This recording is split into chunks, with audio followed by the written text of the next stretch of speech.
Hello everyone, welcome to my channel. My name is Karan and I am excited to share my passion with you on this channel. You will find a variety of content like design and development. I'll be posting new videos regularly, so make sure to subscribe and hit the notification bell so you will never miss a video. Thank you for stopping by and I hope you enjoy the content.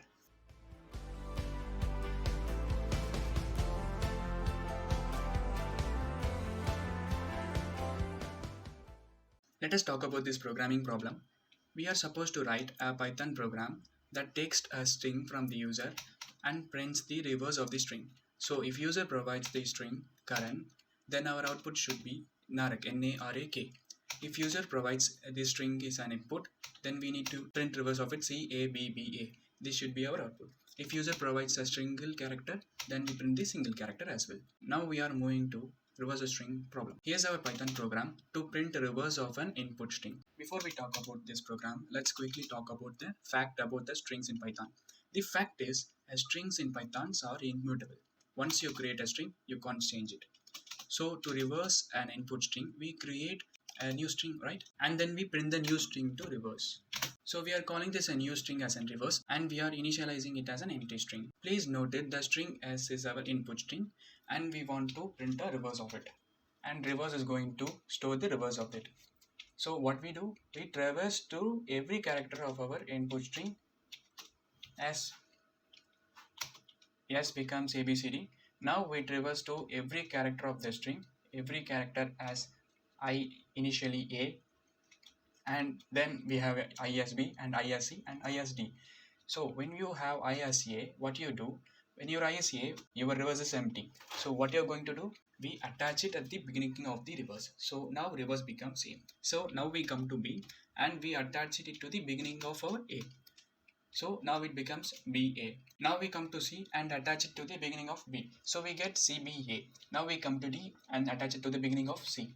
So we get DCBA. So finally, after this loop, our reverse contains reverse of our input string. And we simply print the reverse. So we get the output as DCBA. There is a shortcut method to print reverse of string. We take a string from the user, then we simply write one line and we get the reverse of the string. How does this line works? This is mainly a string slicing. And a string slicing, if you provide x, y, z, three things as indexes, your index begins with x, it goes until y, which means x to y minus 1, and it goes in steps of z. So you can see this example a, b, c, d, and if I try to get s 0, 4, 2, which means start from 0, go until index 4, which means go till 3, and in steps of 2. We get the character and then we jump by 2 and then we get the character D and we get the character C. So the output is AC.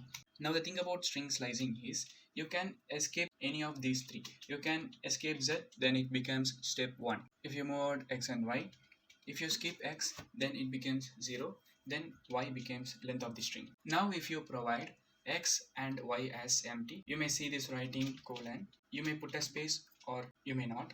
Both of these work same, and you provide -1 as Z, it prints the reverse of the string. It goes from the reverse and uses -1 and goes till the beginning and gives you the reverse. So when you provide ABCD, you get the output as DCBA. Thank you so much for watching this video. If you enjoyed it, please give it a thumbs up and subscribe to my channel for more content. Don't forget to hit the notification bell so you will never miss a new video. Thank you again and I will see you in my next video.